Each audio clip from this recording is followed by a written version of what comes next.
Hi Hari, good evening.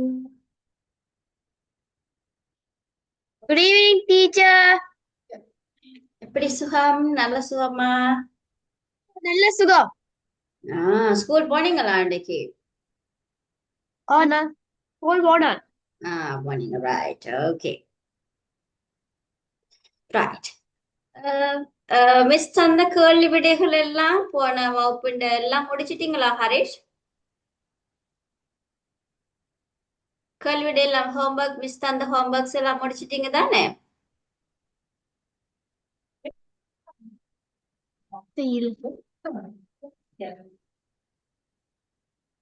Harish முடிச்சிட்டீங்களா?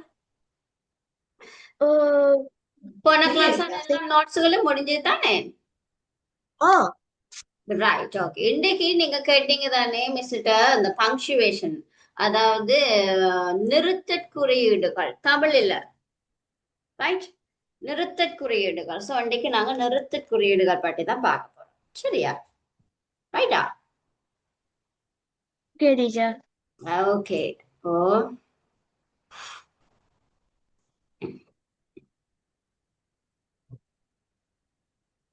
Heading போட்டுக்கொள்றீங்களா? நிறுத்தற் குறியீடுகள், நிறுத்தற் குறியீடுகள்.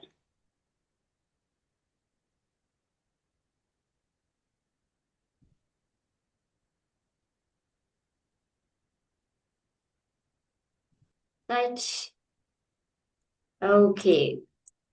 இன்னைக்கு நாங்க என்ன பார்க்க போறோம்? நிறுத்தற் குறியீடுகள். டேட்டை போட்டுக்கொள்ளுங்க.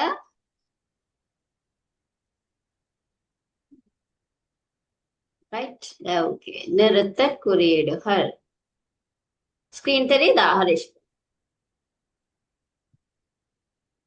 ஸ்கிரீன் தெரியுதா ஹரிஷ்? தெரியுது. தெரியுது. Right, okay. இதுல பாருங்க, நிறுத்தற் குறியீடுகள்ல 1 2 1 2 3 4 5 5 6 7 8 9 10. ரைட், 10 நிறுத்தற் குறியீடுகள் உங்களுக்கு நார்மலா தந்திருக்கு. சரியா? சோ இந்த 10 நிறுத்தற் குறியீடுகளும் அதோட சேர்ந்து சில வினாக்கள் இருக்கு, வினாவிடை கேள்வி கொஸ்டின்ஸ் இருக்கு. சோ அதையும் பார்க்க போறோம். சரியா? ரைட், இப்ப பாருங்க. முதலாவது இந்த 10 கொஞ்சம் காமன் ஆனது. சரியா? அடிக்கடி நீங்க பாவிக்கக்கூடியது, நீங்க தெரிஞ்சு வச்சுக்கோங்க. இந்த இவ்வளவும் நீங்க வடிவா படிச்சீங்கன்னா ஓலவல் வரைக்கும் நீங்க ஒரு நிறுத்தற் குறியீடுகளை பற்றி கவலைப்பட வேண்டிய அவசியம் இல்லை. சரியா? ஓலவல் வரைக்கும் இதுதான் நோட்ஸ். ரைட்டா? இது இன்னைக்கு சரியா படிச்சிருந்த 2 கிளாஸ்லயும் சரியா படிச்சுட்டோம் வேண்டாம், நீங்க யோசிக்க வேண்டிய அவசியம் இல்லை. ஓகேயா? ரைட், இப்ப பாருங்க. காற்புள்ளி கமாண்ட் சொல்லுவோம், உங்களோட இங்கிலீஷ்ல கமாண்ட் சொல்லுவோம், அது காற்புள்ளி. இதுல பாருங்க, அதுல உங்களுக்கு சிம்பிள்ஸும் போட்டிருக்கு. ரைட், பாருங்க கமா. ரைட்டா? சோ இதைத்தான் எப்படி சொல்லுவோம் ஹரிஷ்? கமாவை எப்படி தமிழ்ல காட்புலி. காற்புள்ளி. ரைட், இதுல இருக்க வாசிங்க. காற்புள்ளி என்றா இதுல என்ன முதலாவது போட்டிருக்கு, அதை வாசிங்க பாப்போம். இது வாசிக்கலாமா? எஸ், காற்புள்ளி என்றது என்னன்றது இதுல போட்டிருக்கு, இதை பொருள்களை வாசிங்க. தனித்தனியாக குறிப்பிடும் இடங்கள், எச்ச சொற்றொடர்கள், எடுத்துக்காட்டுகள், இணைப்பு சொற்கள், திருமுகவிலி, இணைமொழிகள் முதலிய இடங்களில் காட்புள்ளி வரைய வேண்டும். ரைட், என்ன சொல்லியிருக்கு? பொருட்களை தனித்தனியாக குறிப்பிடும் இடங்கள். அதாவது இன்றைக்கு மிஸ் சொல்றேன், நான் இன்றைக்கு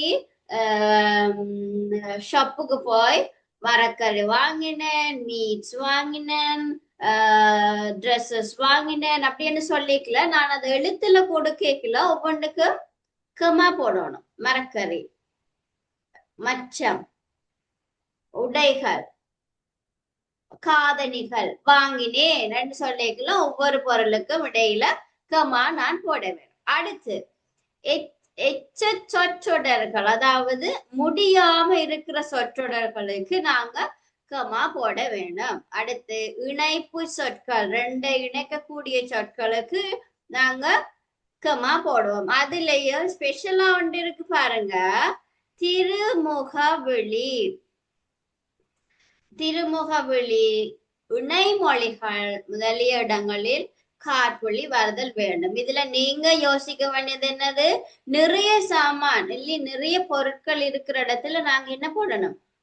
இல்லாட்டி நிறைய சொற்கள் பிரிச்சு பிரிச்சு காட்ட வேணுமெண்டா கமா போட வேண்டும். சரியா? ஒவ்வொரு பொருளையும் தனித்தனியா காட்டுறது கமா போடணும். இதுல பாருங்க, உதாரணமா இருக்கு, அறம், பொருள், இன்பம், பொருள், வீடு, இன்பம், என் வீடு என வார்த்தை வேறு 4. 4. ரைட். என்ன சொல்லிருக்கு? அறம், பொருள், இன்பம், வீடு என வாழ்க்கை பேறுகள் 4 உண்டு. அதை எப்படி சொல்லிக்கலாம்?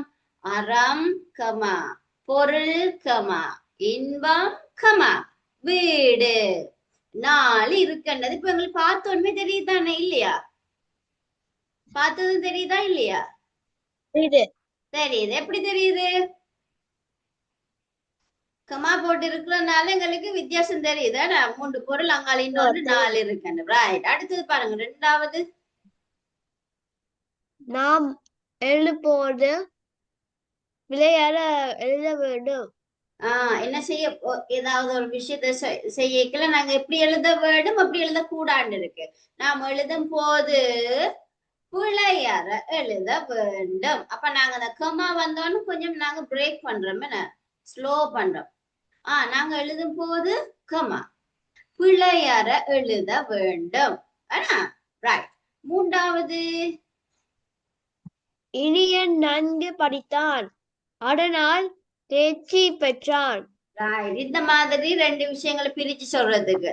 இனியன் நன்கு படித்தான். இப்ப ஹரிஷ் நன்கு படித்தான், அதனால் தேர்ச்சி பெற்றார். இப்ப 2 விஷயத்த நாங்க பிரிச்சு சொல்றதுக்கு நாங்க கமா பாவிக்கிறோம். அதுல இன்னொன்று எங்களுக்கு என்னது? முட்காட்புள்ளி வந்திருக்கு எங்களுக்கு, என்ன அரைப்புள்ளி வந்ததுக்கு எங்களுக்கு. இதுல இனியன் நன்கு படித்தான், அதனால்ன்றதுக்கு தானுங்களுக்கு கமா வந்து தேர்ச்சி பெற்றான். Full stop. ரைட். ஓகே, இத பாருங்க, 4வது இருக்க வாசிங்க. இது ஐயா அம்மையே. இது எங்க வரும்? இந்த மாதிரி சொல் எங்க வரும்? ஐயா, அம்மையீர், கடித விழுதைக்குள்ள வரும். அந்த விழிப்பு, விழிப்புன்றது கடிதத்துல இருக்குது. கடிதத்துல இருக்கு விழிப்பு, அதுதான் இது. ஐயா, அம்மையீர் ஐயா விழிச்சு அம்மையே. சொல்லணும். எஸ், அவங்களுக்கு கமா வந்துதான் கீழே நாங்க எங்கட கடிதம் ஸ்டார்ட் பண்றோம் நாங்க. என்ன ஞாபகம் இருக்கா? ஞாபகம் இருக்கு. அடுத்தது, சிறியவர் பெரியவர் செல்வன். சிறியவன் பெரியவன் செல்வன் ஏழை என்றத 2 கருத்துக்களை பிரிச்சு சொல்லியிருக்கிறோம். அதனால கமா போட்டிருக்கணும். சரியா? ரைட். ஓகே. அடுத்து பாருங்க, 2வது என்னது? முக்காட்புள்ளி. ரைட். வாசிங்க பாப்போம். சிறு தலைப்பு 100 பகுதி எண் பெருங்கூட்டு தொடர் முதலிய இடங்களில் முக்காட்புள்ளி வர வேண்டும். என்ன சொல்லிருக்கு? சிறு தலைப்பு. என்னது? பெரிய தலைப்பு கீழே சின்ன தலைப்பு, சப் ஹெடிங்னு சொல்லுவோம். அந்த ஹெடிங் வாரத்துக்கும் நாங்க முக்காட்புள்ளி பயன்படுத்துவோம். அடுத்து என்னது? ஏதாவது புக்கிட பேஜிட நம்பரை நாங்க சொல்லுறதுக்கு, அதை வெளிப்படுத்துறதுக்கும் என்ன செய்வோம்? இந்த முக்காட்புள்ளி தான் பயன்படுத்தும். இதுல பாருங்க, சார்பெழுத்து என்றது வந்து ஒரு சிறு தலைப்பு. ஒரு பெரிய புக்கிட சின்ன தலைப்பு தான் சார்பெழுத்து. இதுல பாருங்க, 2வது பத்துப்பாடு. பத்துப்பாட்டு. என்னது? பத்துப்பாட்டு. பத்துப்பாட்டுன்றது ஒரு புக்குண்ட ஒரு என்ன சொல்றது பகுதியிட நம்பர்ஸ். இப்ப 2 246 பத்துப்பாட்டு என்ற பகுதியின் 2வது பக்கத்துல இருக்கிற 246வது பகுதி. சரியா? அந்த மாதிரி ஒவ்வொரு என்னது சில பகுதிகளை, நூற்பகுதிகளை காட்டுறதுக்கும் நாங்க பயன்படுத்தும். அடுத்து மூன்றாவது பாருங்க, எட்டு தொகை என்பன பின்வருமாறு. அதான் நான் சொன்னேன் சிறு தலைப்பு. இங்க பாருங்க, சிறு தலைப்பு சார்பெழுத்துன்றது சிறு தலைப்பு. எட்டு தொகை என்பன பின்வருமாறுன்னு போட்டுட்டு நாங்க 1 by 1 1 2 3 4 5 8 இந்த எட்டு தொகையின வகைகளை கொடுக்கலாம். சரியா? அப்ப சிறு தலைப்புக்கு நாங்க என்ன பயன்படுத்துவோம்?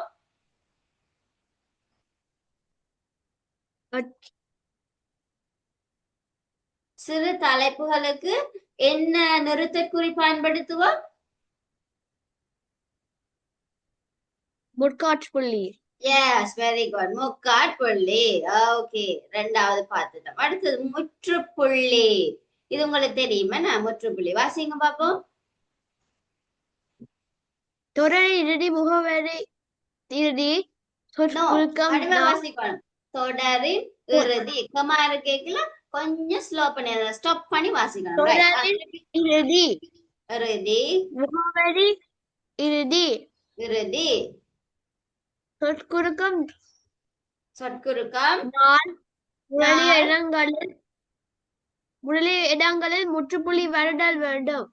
ஓகே, என்ன சொல்லிருக்கு? ஒரு தொடரின் இறுதி ஏதாவது ஒரு பந்திங்க பாருங்க, இந்த பந்தி முடிஞ்சோன்னு இதுல பாருங்க முற்றுப்புள்ளி போட்டுட்டீங்கன்னா இந்த முற்றுப்புள்ளி என்றது என்னது காட்டும்? ஒரு பந்தி ஒரு சென்டென்ஸ் முடிஞ்சது என்று சொல்றத காட்டுது.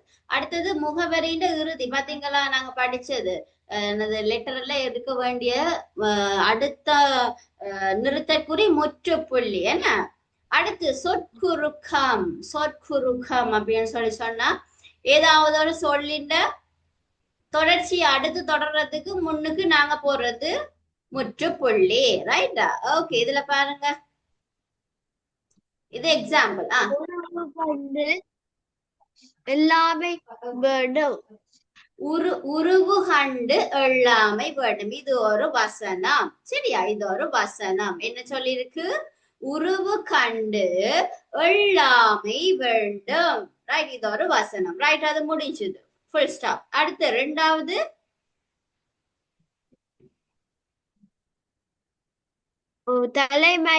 தலைமை ஆசிரியர் அரசு மேல்நிலைப் பள்ளி காஞ்சிபுரம். ரைட். என்ன சொல்லிருக்கு? அட்ரஸ் வந்திருக்கு. அட்ரஸ் அந்த பிரின்சிபலோட பொசிஷன் அண்ட் அட்ரஸ் வந்திருக்கு. தலைமை ஆசிரியர் அரசு பள்ளி காஞ்சிபுரம். ரைட்? அதுல முடிஞ்சது. காஞ்சிபுரம் என்ன? காஞ்சிபுரம் இந்தியாவில் இருக்கிற ஒரு இடம் ஹரிஷ். ஓகே. ரைட். அடுத்தது சொல் 58. இதுதான் என்னது? சொற்குறுக்கம். சொற்குறுக்கம் சொன்னா இது சுருக்கி எழுதி இருக்கு. தொல்காப்பியம். தொல்காப்பியத்துல சொற்கள் அல்லாட்டிக்கு சொல் 58 என்ன போட்டிருக்கு. இதுல சொல்ல சுருக்கி எழுதுறதுக்கு ஃபுல் ஸ்டாப் போட்டிருக்கணும். இது தொல்லுன்னு சொன்னா தொல்காப்பியம், அது பெருசுதானே, அதை குறுக்கி எழுதுறதுக்கு சொல் 58. ரைட்டா? குறுக்கி எழுதுறதுக்கு நாங்க ஃபுல் ஸ்டாப் பார்க்கணும். அடுத்து டேட்டட முடிவில் திகதியின் முடிவில் நாங்க ஃபுல் ஸ்டாப் பார்க்கிறோம். ஓகே, இப்ப நாங்க எத்தனை பார்த்துட்டோம்? 1 2 3 பார்த்துட்டோம். அடுத்தது அரை புள்ளிக்கு போவோம். அரை புள்ளி வாசிங்க பாப்போம். தொடர்நிலை தொடர்களிலும் ஒரு சொல்லுக்கு வேறுபட்ட பொருள் கூறும் இடங்களிலும் அரைப்புள்ளி வருதல் வேண்டும். எஸ், எங்க வர வேணும்? தொடர்நிலை தொடர்களையும், அதாவது ரெண்டு சொற்கள், ரெண்டு சென்டென்ஸ், அதாவது ரெண்டு வசனத்தை ஒரே வரிசையில நாங்க எழுத போறோம்னா அதை பிரிச்சு காட்டுறதுக்கு நாங்க என்ன பாவிப்போம்? அரைப்புள்ளி பாவிப்போம். இதுல பாருங்க எக்ஸாம்பிள் வந்திருக்கு. பாருங்க, வாசி பாருங்க ஒருக்கா. வேலன் கடைக்கு சென்றார். ஓகே. பொருள்களை வாங்கினான். வீடு திரும்பினான். வீடு திரும்பினான். எத்தனை சொல் இருக்கு? எத்தனை வசனம் இருக்கு? இதுல 3 வசனம் இருக்கு. பாருங்க, வேலன் கடைக்கு சென்றான், பொருட்களை வாங்கினான், வீடு திரும்பினான். 3 வசனம் இருக்கு. என்ன 3 வசனத்தை ஒன்றா சேர்த்திருக்கிறான். அப்ப அத பிரிச்சிருக்குது. எப்படி? வேலன் கடைக்கு சென்றான், பொருட்களை வாங்கினான், வீடு திரும்பினான். ரைட்டா? ஓகே. அடுத்து சீர் மாறுபாடு இல்லாதது அளவு இயல்பான தன்மை ஒழுங்கு சமம் நேர்த்தி அழகு தீரணம் செய்யுளின் முறுப்பு. ரைட், என்ன சொல்லிருக்கு? மாறுபாடு இல்லாதது, அளவு, இயல்பான ஒவ்வொரு குணாதிசயங்களையும் காட்புள்ளிய போட்டு நாங்க நிப்பாட்டி சொல்லுறோம். சரியா? ஒவ்வொரு குணாதிசயம் மாறுபாடு இல்லாதது, அளவு, இயல்பான தன்மை, ஒழுங்கு, சமம், நேர்த்தி, அழகு, சீதனம், செய்யுளி உறுப்பு. செய்யுள் ஒரு கோவை, ஒரு புக்குல இருக்க வேண்டிய உறுப்புகள், அதாவது அடங்குகிற பகுதிகள் என்னென்னதோ அழகா போட்டிருக்கு. பாத்தீங்களா? எத்தனை இருக்குன்னு நாங்க உடனே கவுண்ட் பண்ணலாம். 1 2 3 4 5 6 7 8 9. என்ன? அப்ப அந்த பிரிச்சு சொல்றதுக்கு நாங்க என்ன செய்வோம்? அரை புள்ளி பயன்படுத்துறோம். அடுத்தது என்னது? எஸ், வினாக்குறி. வாட்சி காட்டுங்க பாப்போம். ஒரு வினாத்தொடர் முற்று தொடராகவும் நேர்கூற்று தொடராகவும் இருப்பின் இறுதியில் வினாக்குறி வருட வேண்டும். ஓகே, அது என்ன? என்ன சொல்லிருக்கு? வினாத்தொடர். அதாவது ஒரு கேள்வி எழுப்புகிற எல்லாத்துக்குமே நாங்க வினாக்குறி பயன்படுத்தோம். அந்த இறுதியில வினாக்குறி பயன்படுத்தும். என்ன அது என்ன? ராய், நீ வருகிறாயா என்று கேட்டான். நீ வருகிறாயான்றது கேள்வி, அதுக்கு வினாக்குறி என்று கேட்டான், அது முற்றுப்புள்ளி, நேர்கூற்று தொடர். Okay, right. அடுத்தது வியப்புக்குறி. வியப்புக்குறி வியப்பினை சொல்லுக்கு பின்பும் நேர்கூற்று வியப்பு தொடர் இறுதியில் அடுக்கு சொற்களில் பின்னும் வியப்புக்குறி வருட வேண்டும். என்னவா? ஏதாவது ஒரு வியப்புடை சொல்லுக்கு பின்னு ஐயோ, அம்மா, அங்கே பாருங்கள், அதிசயம், அந்த மாதிரி வியப்பான விடயங்களுக்கும் நாங்க வியப்புக்குறி பயன்படுத்துவோம். அடுத்து அடுக்கு சொற்களின் பின்னரும் நாங்க வியப்புக்குறி பயன்படுத்துவோம். என்னது அடுக்கு சொல்? இங்க பாருங்க, இது என்னது? எவ்வளவு உயரமானது, அது வியப்படைகிற சொல். என்னே தமிழன் பெருமை என்றார் கவிஞர், இது வியப்படை சொல். இது நேர்கூற்று வியப்பு தொடர். வா வா வா, பூ பூ பூ, இது வியப்பு வியப்பு வியப்பு சொற்கள். என்ன? வியப்பு சொற்கள். ரைட். அப்ப அந்த வியப்பு குறியும் உங்களுக்கு ஓகே. அடுத்து ஒற்றை மேற்கோள்.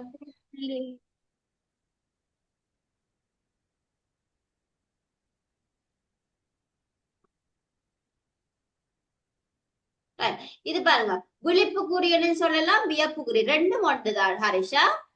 வியப்பு குறின்னு சொல்லலாம், இல்லாட்டிக்கு விழிப்பு குறி. விழிப்பு குறியில அண்மையில் இருப்பாரை அழைப்பதற்கும், அதாவது உங்களுக்கு அருகில இருக்கிற யாரையாச்சும் கூப்பிடுறதுக்கும், தொலைவில் இருப்பாரை அழைப்பதற்கும் விழிக்குறி பயன்படுத்த வேண்டும். அதாவது விழிப்பு குறி. சரியா?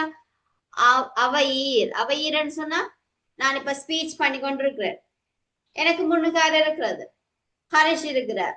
அப்ப நான் உங்களை எப்படி சொல்லலாம், அழைக்கலாம்? அவையீர், இந்த மண்டபத்தில் அமர்ந்திருக்கும் அவையீர் அனைவருக்கும் எனது அன்பான வணக்கங்கள் அப்படின்னு சொன்னா, அவையீர் முன்னுக்கு இருக்கிறார்கள், அழைக்கிறேன். என்ன? அவை தலைவீர் சொன்னா, அவை தலைவீர் சொன்னா இந்த மீட்டிங் அரேஞ்ச் பண்ணின தலைவி. ரைட்? அவ அழைக்கிறது. சரியா? வியப்புக்குறி இந்த மாதிரியான இடங்கள்லயும் நாங்க பயன்படுத்தோம். அடுத்தது பாத்தீங்கன்னு சொன்னா ஒற்றை மேற்கோட்குறி. சரியா? ஒற்றை மேற்கோட்குறி எங்கேயாச்சும் கவனிச்சிருக்கிறீங்களா? ஒற்றை மேற்கோட்குறி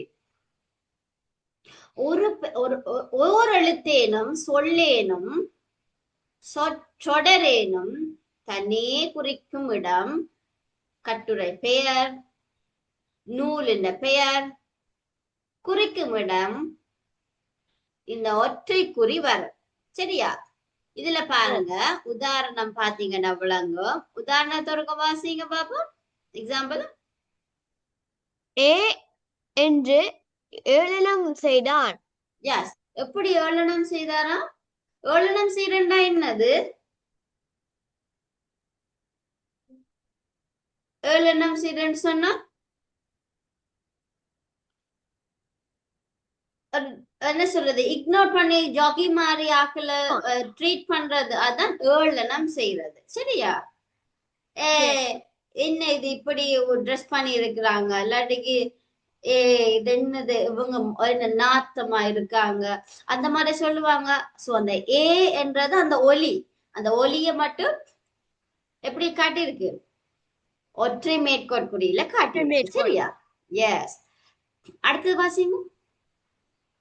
பேரறிஞர் அண்ணா செவ்வாழை என்னும் சிறுகதை எழுதினார். ரைட். என்னதான் இது? பேரறிஞர் அண்ணா என்கிறவர் செவ்வாழை எனும் சிறுகதையை எழுதினாராம். அப்ப அந்த செவ்வாழை என்றது எங்களுக்கு ஒற்றை மேற்கோட்குறியில காட்டியிருக்கு. சரியா? ஒற்றை மேற்கோட்குறியும் நாங்க பயன்படுத்தலாம், இரட்டை மேற்கோட்குறியும் இந்த மாதிரியான சந்தர்ப்பத்துக்கு தான் பயன்படுத்துவோம். ஓகே, அடுத்தது பாருங்க, மூன்றாவது. கம்பனும் வில்தனும் என்னும் நூல் சிறந்த ஒப்பிட்டு நூல் ஆகும். என்ன சொல்லி அந்த நூலை நாங்க ஹைலைட் பண்ணி காட்டுறதுக்கு என்ன போட்டிருக்கிறோம்? ஒற்றை மேற்கோட்குறி போட்டிருக்கிறோம். ரைட்டா? அடுத்தது செவிச்செல்வம் சிறந்த செல்வம் என்ப. ரைட். அந்த செவிச்செல்வம் சிறந்த செல்வம் என்றது எங்களுக்கு ஒற்றை மேற்கோட்குறிகள் இருக்கு, அதுதான் நாங்க கவனிக்க வேண்டியது. ரைட். அடுத்தது இரட்டை மேற்கோட்குறியும் கிட்டத்தட்ட ஒன்றுதான். சொன்னேன் தானே, பாத்தீங்களா? நேர்கூற்றுகளிலும் மேற்கோள்களிலும் இரட்டை குறி வருதல் வேண்டும். என்ன, ஏதாவது ஒரு கூற்றுல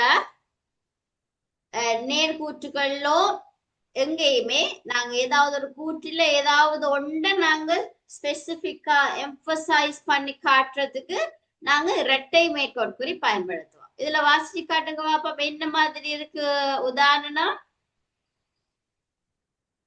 நான் படிக்கிறேன் என்றான். யார் யார் சொன்னது? ஹரிஷ் சொல்லுறார்.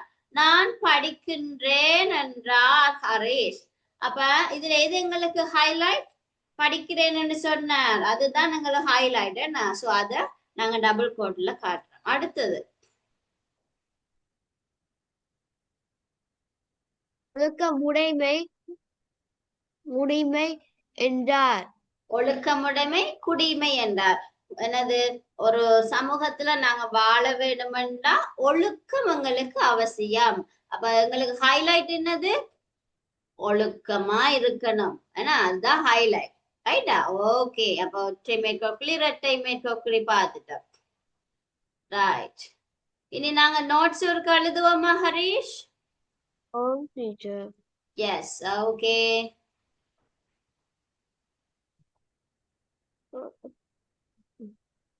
ரைட். நிறுத்தற்குரிய ஹெடிங் போட்டுட்டீங்களா? ஓ முடித்தேன். ரைட். முதலாவது போடுங்க, முற்றுப்புள்ளி. முதலாவது முற்றுப்புள்ளி.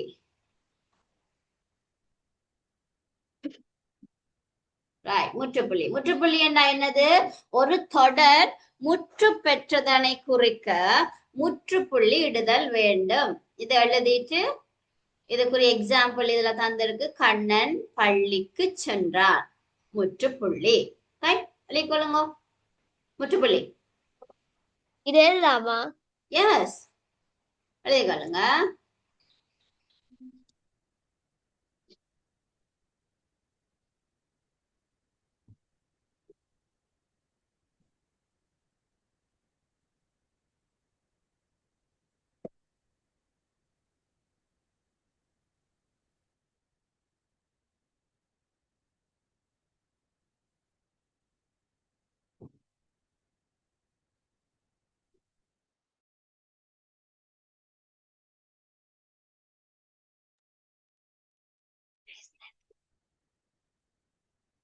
Hi, teacher.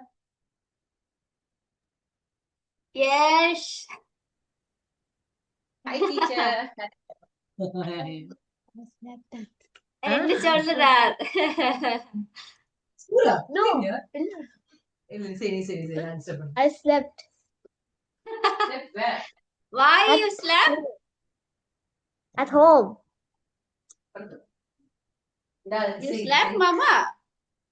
No. No, yeah. I saw you only slept, Mama. No.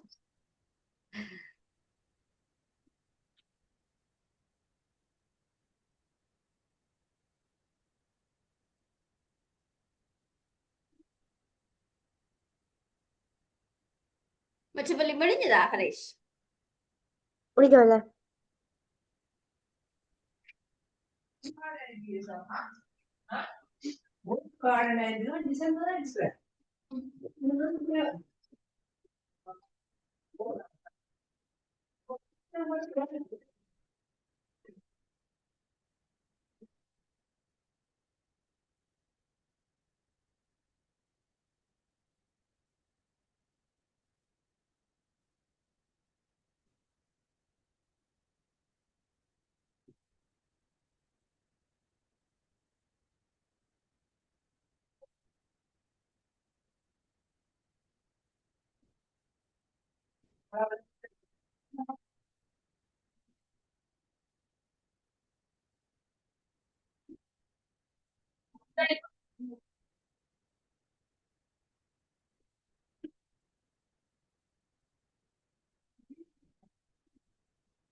Okay, Harish, அடுத்தது காட்புள்ளிக்கு போமா?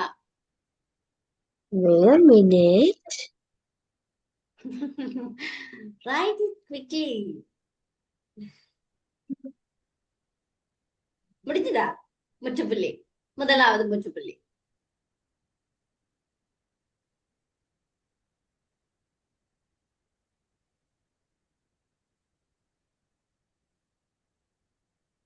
இது என்னது இது? A.K போட்டிருக்கு. இது என்ன மீனிங் இது? காட்டு. எடுத்துக்காட்டு. So very good.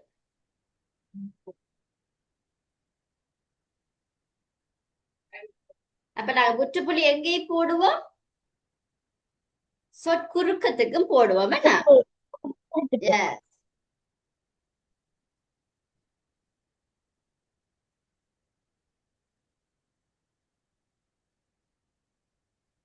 முடிச்சிட்டே teacher. Right, okay. ரெண்டாவது காட்புள்ளி. அதுல பாருங்க, பல பொருட்களை தொடர்ந்து சொல்லும் போது ஒவ்வொன்றின் பின்னும் என்ன போட வேணும்? காட்புள்ளி இடுதல் வேண்டும். கடைசி சொல்லுக்கு பின்பு காட்புள்ளி தேவையில்லை. கடைசி சொல்லுக்கு காட்புள்ளி தேவையில்லை. எஸ், முதல் இருக்கிறதுகளுக்கு தான் காட்புள்ளி தேவை. இப்ப இதுல பாருங்க, எடுத்துக்காட்டு. மா, பலா, வாழை. வாழைக்கு பிறகு கமா தேவையா? இல்ல, தேவையில்லை. ரைட்டா? வாழை, முக்கனிகள், full stop. Right? Okay, right, எழுதிக்கொள்ளுங்க.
காட்புள்ளி முடிஞ்சதா ஹரீஷ்?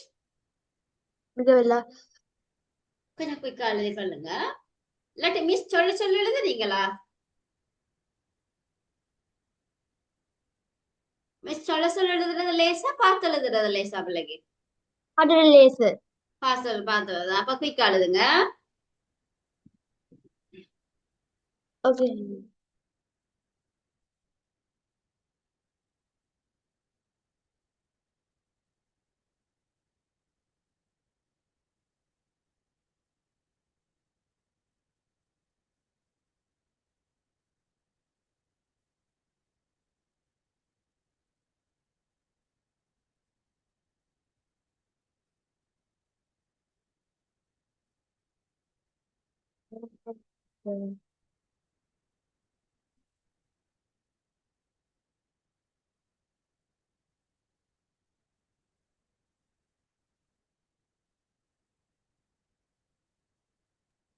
எங்க ஹரிஷ் காணையில?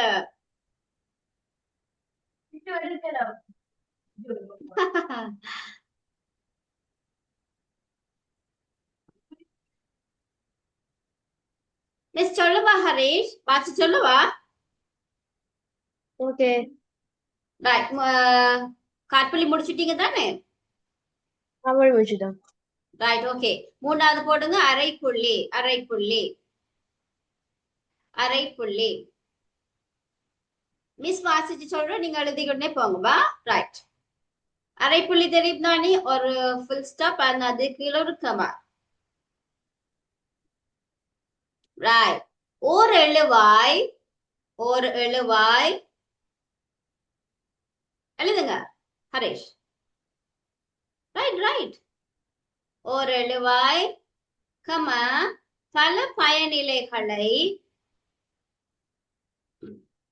பல பயனிலைகளை கொண்டு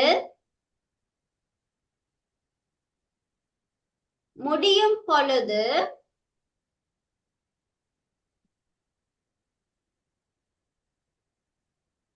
ஒவ்வொரு பயனிலைக்கும், ஒவ்வொரு பயனிலைக்கு பின்னரும்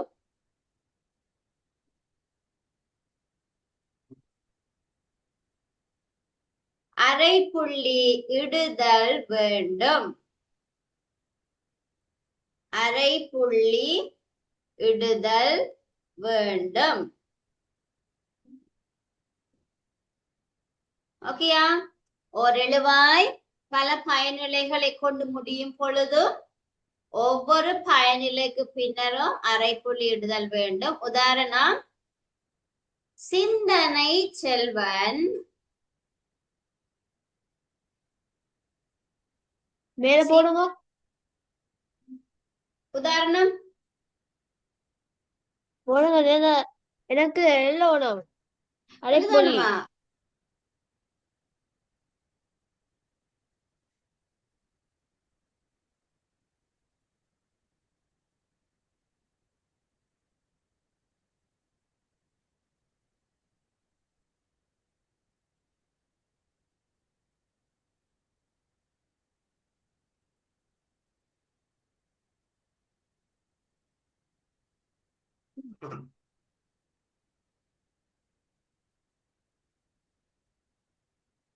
ஓகே ஹரிஷ்?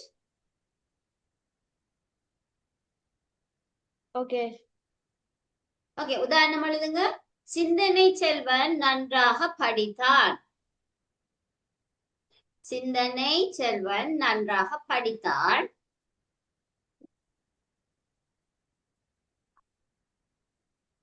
அரைப்புள்ளி அரைப்புள்ளி முதல் மதிப்பெண் பெற்றான். அரைப்புள்ளி பரிசு கிடைத்தது. முற்றுப்புள்ளி.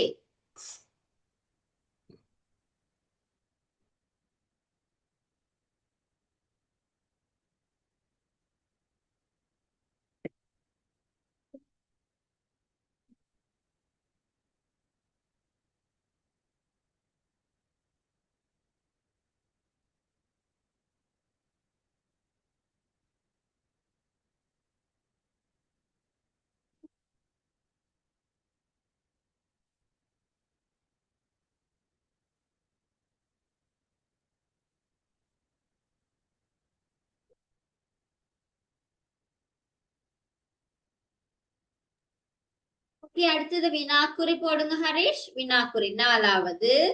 நம்ம பண்ணித்தான் எழுதுறீங்க.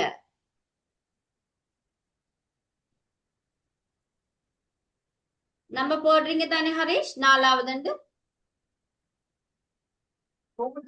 ஓ எஸ், ரைட்.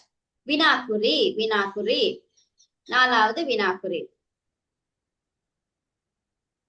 ஒரு வினா தொடரின் இறுதியில் வினாக்குறி இடுதல் வேண்டும். ஒரு வினா தொடரின் இறுதியில் வினாக்குறி இடுதல் வேண்டும்.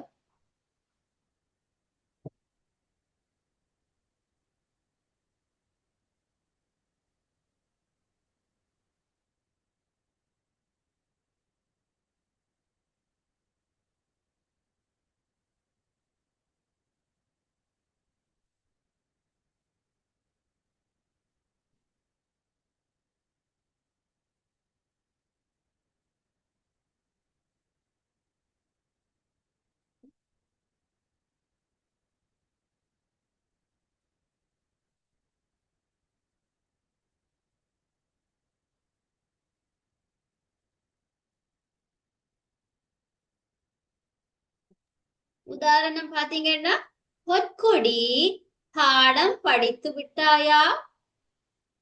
பொற்கொடி பாடம் படித்து விட்டாயா? கேள்வி, வினா. ஆனா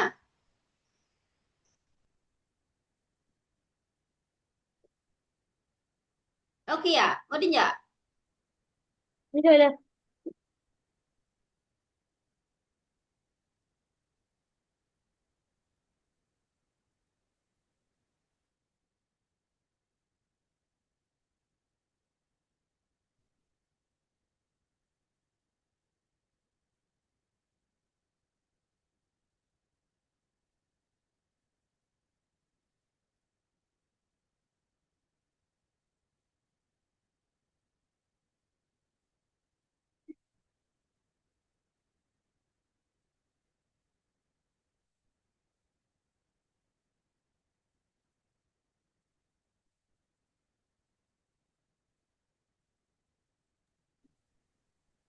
வினாக்குறி முடிஞ்சதா ஹரிஷ்? அடுத்தது போவாமா?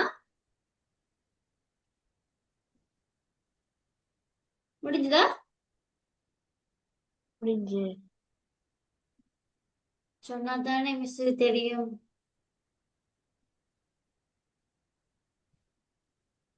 ஹரிஷ், ஓ முடிச்சிட்டீங்களா?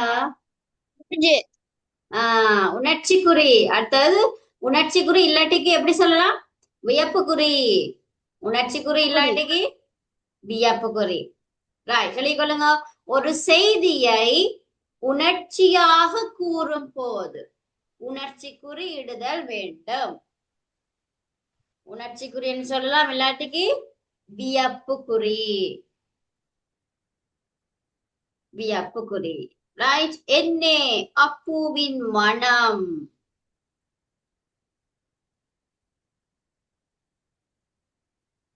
சொல்லிக்கொள்ளுங்க. ரெண்டே மலங்க.